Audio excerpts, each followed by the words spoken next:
Hey guys, welcome back to the Sports Stuff video today. We're talking about the Atlanta Falcons and my offseason plan to get the Atlanta Falcons back to the Super Bowl. Just what? It's been 10 years now since the Falcons were in the Super Bowl. I really want to get them back there. I like this team. I like the fan base. I think they have a really good roster as well. It's just that the coaching has not really been there the last couple of years. So can Kevin Stefanski and this new coaching staff get the get the most out of the Atlanta Falcons? Let's talk about it. So the Atlanta Falcons obviously made some coaching hires. They let go of Raheem Morris and his staff. They hired Kevin Stefanski. He was actually the second coach hired for this position. So I think it was going to be John Harbaugh, Kevin Stefanski, and that was their 1-2 order. Because once John Harbaugh got hired, the wheels really started kicking for Kevin Stefanski. So I do think they were in the John Harbaugh pool. But he chose New York. Kevin gets Atlanta. Kevin, as a Browns fan, he's a fine head coach, two-time coach of the year. He had 2 11-win seasons in Cleveland. He's coming off definitely his worst 2-year stretch as a head coach, though, going back-to-back 3-14, 4-13 seasons. So very rough end for him in Cleveland.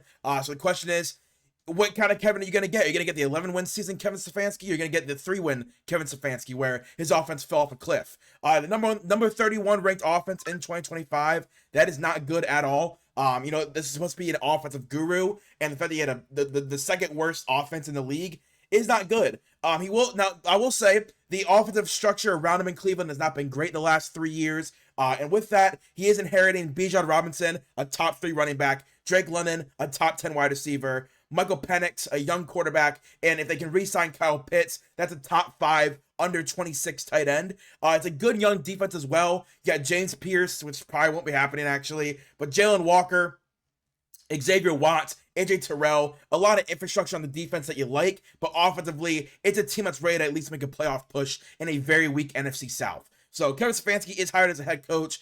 It's a fine hire. I think I rated it as like a B-. I think it's a fine hire, but I thought Kevin would have wanted a different situation where he could have gotten a young quarterback that he believed in, because Michael Penix I just don't see as a long-term answer in Atlanta. So they got to go through the whole, whole new cycle now of who's the quarterback for Kevin's offense, and I just don't think Michael Penix is going to be that guy. So we'll see. But with his coordinators, he's bringing over Tommy Rees, his offensive coordinator from Cleveland.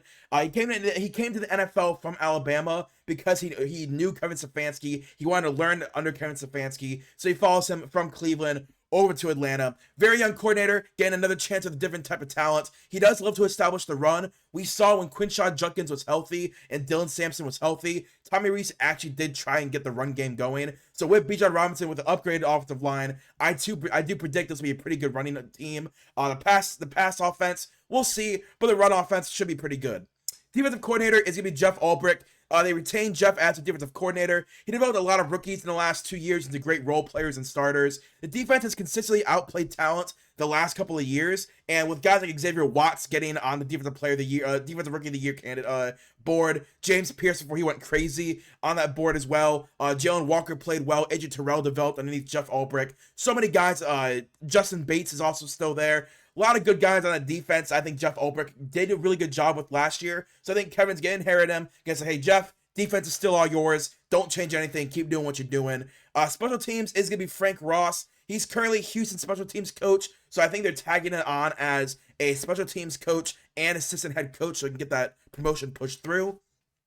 He was number 1 in blocked kicks percentage. He was number 8 in touchbacks per game. And he has 2 top 25 special team tacklers in the NFL. So his guys tackle good. Number 1 in blocked kicks percentage. So all the kicks that they actually did, of the field goals that they attempted, they were number 1 in the percentage that were blocked. So really good coordinator. I think that'd be a good hire for them as well. Again, when you can be number 1 in blocked kicks percentage, that means you got guys that are jumping in certain gaps, raise their hands up high, getting guys off that line. So you're teaching something that is going to be valuable. So I'm going to go, it's a pretty good coordinators. Jeff Ulbrich has proven to be a good defensive coordinator. Frank Ross, same thing in special teams. But Tommy Rees, again, this is going to be Kevin Stefanski's offense. Tommy Rees just his number 2. So we'll see what it actually looks like. But I don't know. It's uninspired. I really thought he might go a different route and get someone else besides Tommy Rees. But I obviously, Kevin really thinks Tommy can be something in the NFL, and he values his input. So it's a fine hire. But Now that we're actually talking about the team, we're at the cuts and or trade screen. We're at positive $17 million entering free agency in 2026. We're at positive 71 in 2027 and positive 233 in 2028. So the next 2 years where all those contracts are hitting, and 2028 is where a lot of those guys are no longer on the team. But positive 17.4, that's a good number to start off at. We're going to do a couple of cuts and trades to get that number up, though. First off, we're going to be cutting Darnell Mooney. Darnell Mooney, this last year, had 32 receptions, 443 yards, and 1 touchdown. He's a veteran wide receiver, too. He's consistent, but I don't think he's that consistent to where we want him on that big deal he signed a couple years ago. Worst year of his career by far. He can't spread the field. He's more that slot possession guy. He's struggling at the middle of the field possession, which is what he was kind of signed over to Atlanta to do. He's struggling to do the one thing that he was going to be needing. And I didn't get similar production from a rookie contract player. 33 receptions, 440 yards, 1 touchdown. You can get that out of a 4th-round pick. You can get that out of a Cedric Tillman, a Jamari, one of those guys that is Kevin likes to draft in day 3. You can get that type of production really easily. Donovan Peoples-Jones, Kevin's first year, had over 800 yards and like 8 touchdowns. So I think Darnell Mooney, you can get that off a rookie contract player, not making $12 million against the cap. So we're going to cut him, save $12 million against the cap space, opens up a good slot of money. A couple other cuts we're going to be doing is Charlie Werner, a backup tight end. Cut him for 4.75. Again, there's nothing that he provides this team that a rookie contract player can't provide. Goodell Hodge, backup wide receiver, $2.7 million. Same exact thing. There's things that these guys are offering that someone much cheaper will be able to offer. Mike Ford, veteran nickel corner, cut him for 1.9. That one's a little interesting. That is someone that Kevin Stefanski actually had in Cleveland, Mike Ford in 2024. So maybe he might keep him because he knows how, he knows how he plays. But we're gonna cut Mike Ford and backup tackle Storm Norton, 1.4 million. This is another one of those guys. He's 32 years old. We want to get younger. We want to get better. We're gonna move on from it and save $11 million total on top of Darnell Mooney's 12. So we've opened up a good amount of money, about $22 million in cap space from the cuts. Then in restructures, Chris Lindstrom. I want to restructure Chris Lindstrom. He's going to be our guard until the day he retires. We're going to restructure him into $11 million in cap space. And AJ Terrell, same thing. I want to restructure him. He'll be here until he retires. Open up $10 million in cap space. So he's opened up $21.5 million right there. I'm feeling good about it. I'm feeling good about the restructures and all the cuts. We cut fat off the body, and we restructured core bones of the team. So we open up a good amount of money from $17 million to $61 million, almost $50 million in cap space we opened up. And you didn't really lose anyone of importance. So re-signings and or extensions, let's get through it. So the first re-signing I want to do is going to be Arnold Ebiketie, our pass rusher. This last year, he had 24 tackles, 2 sacks, 0 forced fumbles, 17 run stops, and 25 pressures. He's a former 2nd-round pick. I was a big fan of Arnold Ebiketie coming out, and I really thought he could turn into something. He has an athletic edge who's developed into a solid run defender, but the pass rushing prowess has never really gotten there. Not the pass rusher he needs to be. I think another year with Jalen Walker. And again, I made this slideshow before James Pierce went crazy. So Arnold Ebiketie might actually be able to come back and get a starting job, because I don't think James Pierce would be back in the NFL anytime soon. So Arnold Ebiketie would actually come in and be the starter opposite of Jalen Walker. I do think he could walk to get more snaps elsewhere, but with everything that's going on, I think if he stays in the hometown, knows the defense that he's playing for, with an upgraded roster, I think Arnold Ebiketie can get back his prediction I had for him, where he can be that, consistent 8 to 10 sack guy entering his career. We're going to give him a 1-year, $5 million deal, fully guaranteed. Next we're going to get is Kyle Pitts. I want to re-sign Kyle Pitts. Kevin Stefanski loves his tight ends, and I want to grab Kyle Pitts to be that tight end for this offense. This last year, he had 88 receptions, 928 yards, and 5 touchdowns. He had a great year after Michael Penix went down. Kirk Cousins really knew how to throw him the ball, get him the ball in open lanes, and he knew how to use that ball to get first downs. Kevin's system heavily targets tight ends. That's kind of like the big thing about Kevin's system is run game and tight end play. So let's just make sure we get the best tight end in Kyle Pitts that we possibly can. He's a good run blocker when he's asked to. I think we'll have a career year after he's extended. So we're only going to do a 3-year deal. Nothing crazy, no long-term money. Honestly, long-term in the sense of yes, 3 years is a very long time, but not a 4, 5, 6-year deal. This is a 3-year, $36.5 million deal, $21 million guaranteed, averages out to about $12 million a year. That's not awful for Kyle Pitts. Probably in open market, he'll probably get around that number, 12 to 15. But we're gonna keep him in Atlanta. Say, hey, We really like you. New offense. We think you'd be really valuable to us. So we want to extend you and get you a lot of guaranteed money. You know, almost 60% of your contract is guaranteed. But we understand you want to go elsewhere for more money. I do think there's a good chance that he knows that he can make a lot more money in the future if he stays with Kevin Stefanski. Next extension, so this is not a re-sign, this is an extension we're going to be doing, is I want to make sure Drake London gets extended right now. I want to get extended before he has another great season, because, you know, he had a down year this year, but we need to make sure we extend him before he gets another great year like he had in 2024. He's the sole consistent receiving threat on this team. Year in and year out, Drake London, when healthy, is really good. He's become a top 10 wide receiver, and he's proved me wrong. When he got drafted, I said I didn't like the Drake London draft pick. You know, when he was coming out, he was that prototypical jump ball receiver. You know, the 50-50 guy that wins. That mold has not really worked in the NFL in the last 5 to 6 years. It hasn't. Name anyone since 2018 that was that 50-50 jump ball guy who has been successful in the NFL.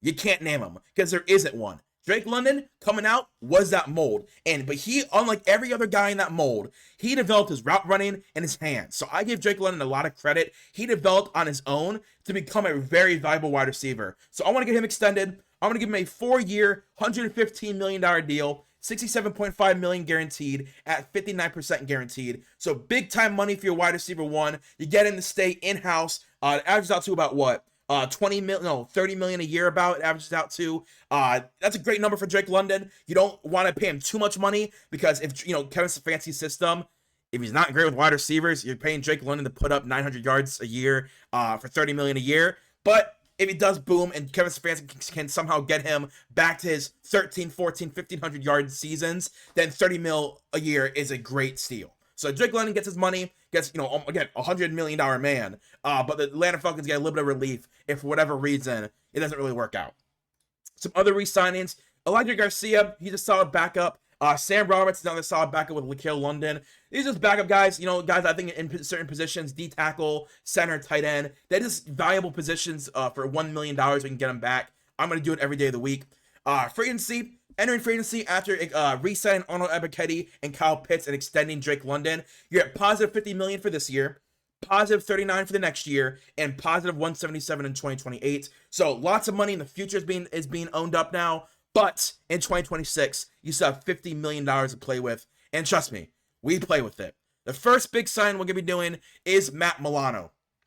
Matt Milano is going to be coming to Atlanta. This last year, he had 42 tackles, 3 sacks, 1 forced fumble, 29 run stops, and 0 interceptions. Age has slowed him down significantly. This is, in my opinion, this was the worst Matt Milano year of his career. I've watched, you know, the last 5 or 6 years of Matt Milano, and I think this was the year I'm like, oh, you can definitely tell age is caught up to him. Football knowledge alone, I want him on my team. Give him the green dot. Let him just be like the signal caller for the defense. Even if he is a slowed down version of Matt Milano, he'd still be your linebacker number 1 on the Atlanta Falcons. Green dot for the defense. Draft a young linebacker to learn from Matt Milano. But I want him to be the signal caller, be the veteran leader for this defense, and let him kind of call out what's going on and develop your guys. And I think eventually he could become a pretty good coach. You know, if you give him the next 2 years to really basically be that backup linebackers coach, I think he'd eventually go into that coaching role once he retires. But I'm going to give him a 2-year, $16 million deal, $7.5 million guaranteed at 46% guaranteed. I don't think he's been getting that much money in the free agency. I don't think the Buffalo Bills are going to retain him. I think they're entering their second window with Josh Allen, making all that big money. Matt Milano was not a priority in those extension talks. I think they're trying to get over the hump of Matt Milano so he can come to Atlanta, be our linebacker 1, and be that green dot for the defense, and that guy who can just lead this very young team. Next, going to be Greg Newsome. Greg Newsome this last year had 46 tackles, 1 interception, 13 run stops, and 2 pass breakups.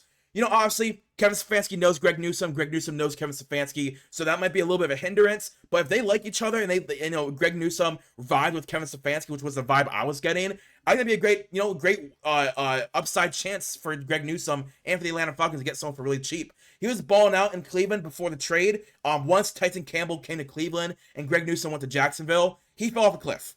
Greg Newsome played very bad in Jacksonville. I think he's better as a cornerback 2 or 3 than a cornerback 1. And opposite of AJ Terrell and Clark Phillips in the nickel slot, I think Greg Newsome slots in very well as that boundary corner 2. Good run defender, gets lost in deep coverage as Jacksonville saw. I just think that Greg Newsome, he's going to be a great gonna be a great cheap pickup wherever he lands. And the Atlanta, with someone he already knows, like Kevin Stefanski, who believes in him, was a former first-round pick under Kevin Stefanski. I do think there's a good shot that they have a very good relationship. And Kevin's like, hey, I want to get you another chance. Come to Atlanta with Jeff Ulbrich, and let's see what we can do. Jacksonville traded him to save cap, not to resign him. So they traded Tyson Campbell to Cleveland for Greg Newsome because the money worked out. And now they can move off from all that money because Tyson Campbell wasn't a fit for their defense. Greg Newsome they thought was. And now they can move off from all that money. And Greg Newsome can go somewhere and get his own deal. So I'm gonna sign Greg Newsome to be my starting cornerback 2 for $4 million. Again, Greg Newsome gets a fully guaranteed deal. He knows he's going to be on the roster for a team this following year. And Atlanta, they get a chance at their quarterback 2 for the future. If not, it's 1 year, $4 million. You're willing to eat that for a guy who has a lot of starting experience and can just move off from him in the following year. And next is going to be another Cleveland guy in Elijah Moore. Elijah Moore, again, former Cleveland wide receiver, went to Buffalo last year. Had 9 receptions, 112 yards, and 0 interceptions. I think he'd be a starting slot receiver for you day one. I think Kevin is going to want certain guys that know his system, and Elijah Moore in Cleveland played very well. Was he amazing? I'm not going to say he was amazing, but I think he played his role very well. He deserves more targets. As I said, won't be a diva needing lots of targets because he didn't complain publicly when he was in Cleveland only getting 2 or 3 targets a game, but he made the most of those opportunities. And I think in Atlanta, with a better run game, better offensive line, with Drake London taking a lot of attention away, Elijah Moore can come here, work with Kevin, and feast. I think he can make the most of his 5 to 6 targets a game he'd get in Atlanta. Chain mover for Drake London's big plays. I think he makes a lot of sense for both sides. So I give him a 2-year, $8 million deal, $3.5 million guaranteed at 43% guaranteed. It's not a crazy deal. But it's a 1-year, $3.5 million guaranteed. That's probably more to get in the open market. And then if he does play really well, you have that second year as kind of like a team option, basically. Where if he plays really well, awesome, we'll keep him. If he doesn't play well, cool, we'll cut him, save $4.5 million in cap space. So it's kind of a team option that year too. But Elijah Moore, I think that'd be a good fit for him. Come to Atlanta, be that slot receiver for Kevin Stefanski and Drake London, and whatever wide receiver 2 you have opposite of Drake London. But one more big sign I want to talk about. You guys are thinking that can make a lot of sense, but trust me, it makes sense as I talk about it. Dallas Goedert. So yes, obviously you're thinking, Nick, you already signed Kyle Pitts. Why are you signing Dallas Goedert? Let me talk about it. Dallas Goedert this last year had 60 receptions, 591 yards, and 11 touchdowns, which was first among tight ends, that 11 touchdowns. Cleveland ran 12 personnel the most in the last 5 years. So I think 12 personnel is something that Atlanta is going to be doing a lot more of. And right now, there's not a great backup tight end to Kyle Pitts. And listen, when I say backup, this would be the best 1-2 punch at tight end.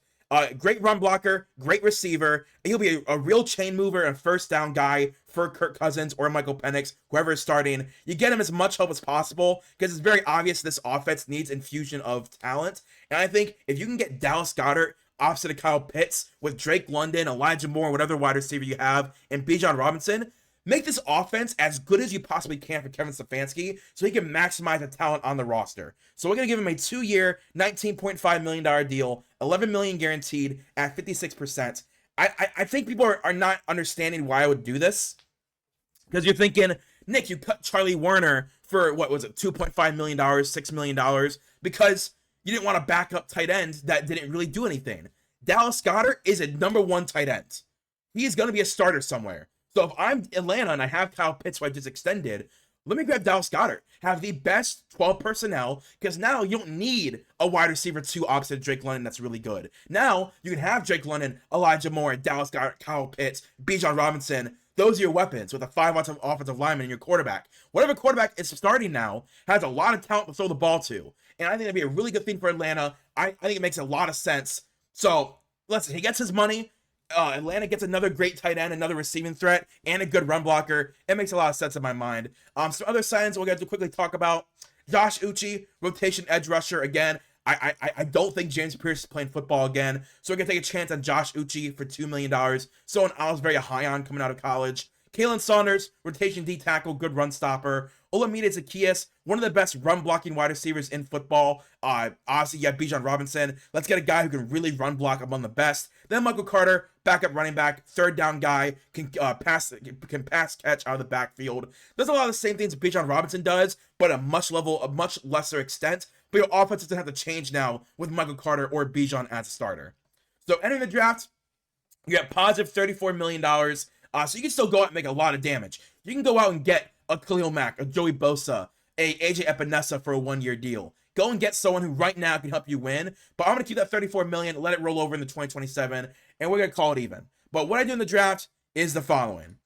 At number 79, because no first round pick, no second round pick. Oh, sorry, no first round pick because they traded it last year to draft James Pierce with the LA Rams. And at number 48, because we only had 4 draft picks, because I can see 105 and 143 aren't there, so we only had 4 draft picks entering the draft. I turn number 48 into 3 draft picks. That's 105, 143, and a future third. So I'm turning 1 pick into 3 picks. So at 79, which actually is our first pick in the draft, I'm going to grab Jacoby Lane, a wide receiver from USC. Jacoby, he's a 6'4", 200-pound wide receiver, good route runner next to Drake London, good hands, and I want to get something that Kevin never had in Cleveland, a competent wide receiver core. You have Drake London, the big body wide receiver 1. You grab Jacoby Lane, a big body guy still, but a very good route runner, very good deep threat, good hands. Then you have Elijah Moore, that slot guy who's more shifty. Then you have guys further down the roster that does other things as well. I think it makes a lot of sense. I think Jacoby Lane could actually end up being a second-round pick more than a third-round pick. So I could see wide receiver being at a premier this draft because of how deep it is and how top-heavy it is. It's a mixture, right? I think Jacoby Lane at 6'4", one of the taller guys in the draft, 200 pounds, good weight, good route runner. I think he's going to be very highly coveted after the NFL Combine and his pro day. I could easily see him becoming a second-round pick. So I'm going to go him at 79, and in my head, that's a steal.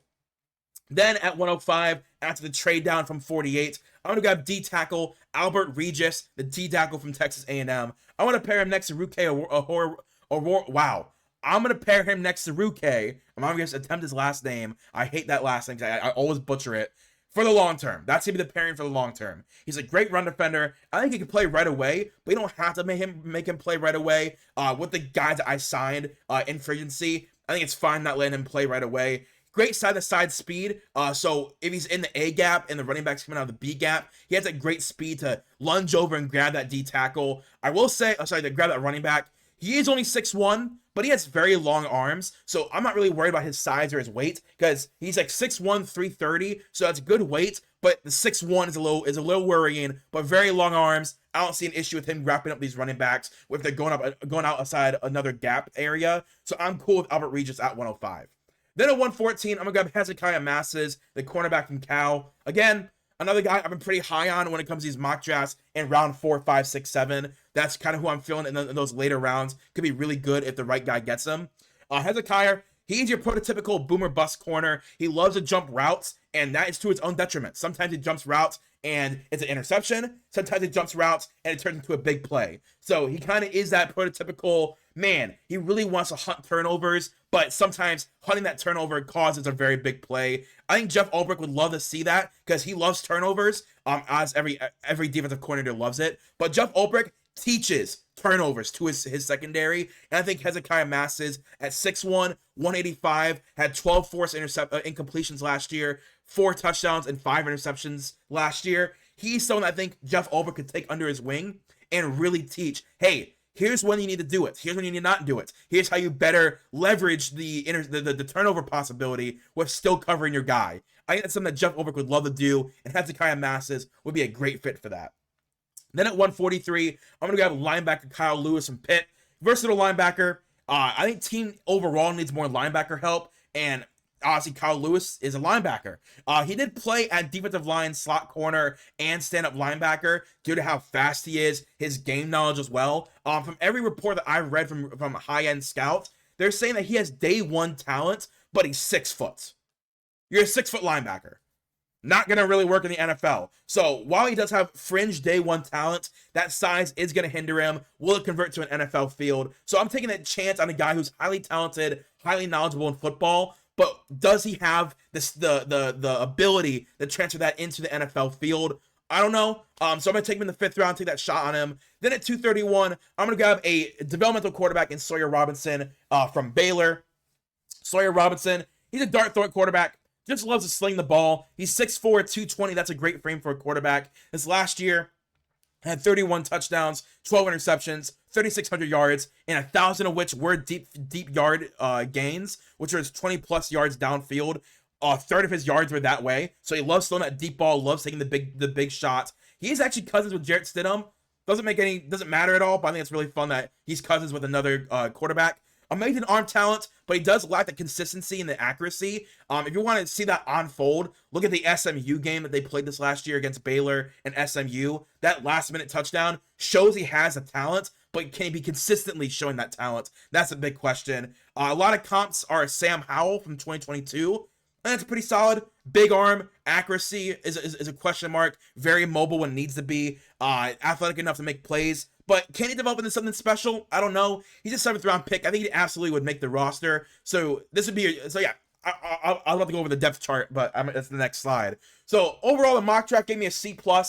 Yeah, that's fine. A lot of it is like, Hezekiah Masses, can Jeff Ulbrich develop him into a turnover machine at corner while not giving up big plays? Kyle Lewis, despite his size, can he be that impact linebacker that all the scouts are saying he can be, but his size is going to limit him? Sawyer Robinson, can he be healthy? Can he develop into a consistent passer? Maybe. Albert Regis, good run defender, I think immediately can start if you wanted him to, but at worst is a good rotation guy. Jacoby Lane, awesome wide receiver. No words about it. I think it's an A+ grade in the 3rd round. Gives me a C+. I'll take it because I'm taking a lot more chances on these guys than I am taking surefire hits. So this will be the depth chart entering 2026 then. At quarterback, I would have Kirk Cousins starting with Michael Penix recovering. So Kirk Cousins would be the starter, Michael Penix the backup, Sawyer Robinson is a 3rd emergency quarterback, and Michael Penix, when healthy, would be the starter more than likely. But Kevin Stefanski's wanted Kirk Cousins for the last 3 years in Cleveland. I don't see a chance in hell they're going to cut Kirk Cousins. Yes, the money sucks, but I think they're going to keep him so Kevin has that quarterback he can rely on. Running back, Bijan Robinson, Michael Carter, Nathan Carter. Tight end, Kyle Pitts, Dallas Goedert, Tegan. Again, tight end, question marks. I get it. I understand. But imagine a tight end group with a Kevin Stefanski offense of Kyle Pitts and Dallas Goedert. We saw it this year a little bit with David Njoku and Harold Fannin, but we didn't get to see a long extended portion of it because David Njoku dealt with injury. But I would love to see a great tight end set of those two with Kevin Stefanski. Then a wide receiver, you have Drake London, Elijah Moore, Casey Washington. I put as a starter because I actually like Casey Washington, but Jacoby Lane would be the starter with Olamide Zaccheaus as that run blocking wide receiver, David Sills that big body receiver, and Casey Washington as a possession guy. Then offensive line wise, you have Jake Matthews, the veteran, Matthew Bergeron, Ryan Newsel, Chris Lindstrom, Caleb McGarry. It's the offensive line that the Falcons have had for the most part for the last 5 years. I really like their offensive line with backups of Jack Nelson, Javon Gwynn, Kyle Hinton, Tyrone Wheatley. So solid offensive line, no changes there I made. I don't even think I drafted. No, I didn't even draft any offensive linemen. So no changes at the offensive line. We're going to keep that how it is. Defensive tackle wise, yeah, Elijah Garcia, Ruke, and Brandon Dorlus at D tackle. Then the backups of Albert Regis, Laquel London, Zach Harrison, and Kalen Saunders. Yes, you could bolster the D tackle room more if you wanted to. Maybe you could re-sign, what's his name? He's a free agent. Maybe you could re-sign that veteran. I'm blanking on his name. But Elijah Garcia played pretty solid in the snaps that he had last year under Jeff Ulbrich. So I'm going to keep him with Albert Regis and him fighting out for that starting job. But if you really needed it to, Kalen Saunders can start for you. Then an edge rusher. Again, I don't think James Pierce is playing football, but we're going to list him there anyway with Jalen Walker as the opposite. If James Pierce doesn't play football, you have Arnold Ebiketie can slide in as a starter. Then you have Braylon Trace from Washington and Josh Uche as your backups. At linebacker, you got Matt Milano, Devon Diablo as your starters, with J.D. Bertrand, Kyle Lewis as the backups, and D'Angelo Malone as that fringe guy who might make the roster. Then at corner, you got Greg Newsome, AJ Terrell, Billy Bowman. Those are your starters. Billy Bowman, the great nickel corner, with Mike Hughes, Kobe Bryant, Clark Phillips as the backups, and C.J. Henderson and Hezekiah Masses still on roster. Then at safety, Jesse Bates, Xavier Watts, no changes. Great safety play. I don't want to change it. With Jamie Robinson and DeMarco Hellams as the backups. This is an okay roster. Is it amazing? No. I think the offense is definitely the strength of this team. But I want to see what Jeff Ulbrich can do with this defense, man. Like, if I'm not taking him off the roster yet because I don't know what the NFL is actually going to do, because the NFL does not actually punish people who deserve to be punished at times. So James Pierce might still play. So I'm going to leave him there. But if James Pierce is not playing this upcoming season, I probably would invest, instead of trading back out of 48, I probably would just draft an edge rusher right there and give up Hezekiah Masses. And give up Albert Regis and Kyle Lewis to get an edge rusher. I probably would. But if this is how it's going to play out, what James Pierce does play, I'm cool with what happens. Edge rusher is very young. You know what they're doing. Corner, you're taking chances on guys that are already established veterans. Safety, you don't change anything. D tackle, you're just taking a chance on Elijah Garcia, developing even further. But Ruke and Brandon Doyce are doing their job. Then offensively, you're just adding talent. That's all you're doing. You're just adding talent. So, yeah, I think it's a pretty good offseason plan. Is it my favorite so far? I don't think so. I think I would change a couple of things depending on what situations change. But let me know what you guys think in the comments down below. Please like, comment, subscribe. I would love to know what you guys think. And I'll see you guys later. Peace and bye.